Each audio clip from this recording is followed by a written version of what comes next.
Assalomu alaykum. Yana sizlar bilan Yangi Hayot TV kanali. Bugungi videorolikimizda biz Xiva xonligining taqdiri haqida, uning so'nggi xonlari hisoblanmish Asfandiyorxon va Said Abdulla xonlarning taqdirlari haqida batafsil ma'lumot beramiz. Demak, boshladik. Muhammad Rahimxon bir Feruz vafot etganidan so'ng uning o'g'li tarixchilar hukmiga qaraganda o'sha davr uchun qo'rqoq, jasur bo'lmagan va ko'ngli bo'sh, bir so'z bilan aytganda yengil tabiatroq o'g'li hisoblanmish Asfandiyorxon Xiva taxtini egallaydi.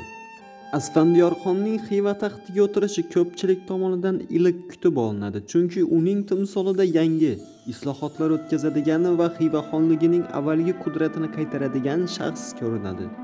Ammo tarixchilar bergan ta'rif to'ppa to'g'ri edi. O'ta xotinboz va yengil tabiat hisoblanmish Asfandiyorxon taxtga kelishi bilan hech qanaqa katta ishga qo'l ura olmaydi. Bunga sabab o'sha davrdagi muxolifat kuchlarining qudratliligi bo'lsa, yana bir sababi yosh xivaliklar partiyasining mamlakatdagi nufuzi edi. Shunday qilib Asfandiyorxonning xonlik davri asta o'ta boshlaydi va 1917-yilda Rossiyaning markazida yuz bergan inqilob Xiva xonligiga ham o'z ta'sirini o'tkazmasdan qolmaydi. Vaziyatdan foydalangan yosh xivaliklar partiyasi 1917-yilning 5-aprel sanasida Asfandiyorxonning oldiga manifestni olib keltirishadi va ultimatum e'lon qilishadi. Xususan, manifestda yangi usul maktablar ochilishi, pochta, telegraflarning barpo etilishi zarurligi, davlat xazinasi nazorat ostiga olinishi va barcha amaldorlarning saylanishi, maosh bilan ta'minlanishi, butun aholining shariat oldida tengligi ta'kidlangan edi. Xalqning bosh ko'tarishidan xavfsiragan Asfandiyorxon o'ziga yoqmasa ham manifestga imzo chekadi va o'z tarafdorlari bilan qing'ir reja tuza boshlaydi. Islohotlar amalga oshirilishini nazorat qilish uchun 30 kishidan iborat idora-i mashruta tashkil qilindi. 8-aprel sanasida mamlakatni boshqarish uchun Xivada xon huzurida Qozi Kalon Boboxun Salimov boshchiligida majlis va Husaynbek Devonbegi Matmurodov raisligida Nozirlar shorosi tashkil topdi. Bu bilan Xiva xonligida qisqa muddatga bo'lsa ham konstitutsion monarxiya o'rnatildi.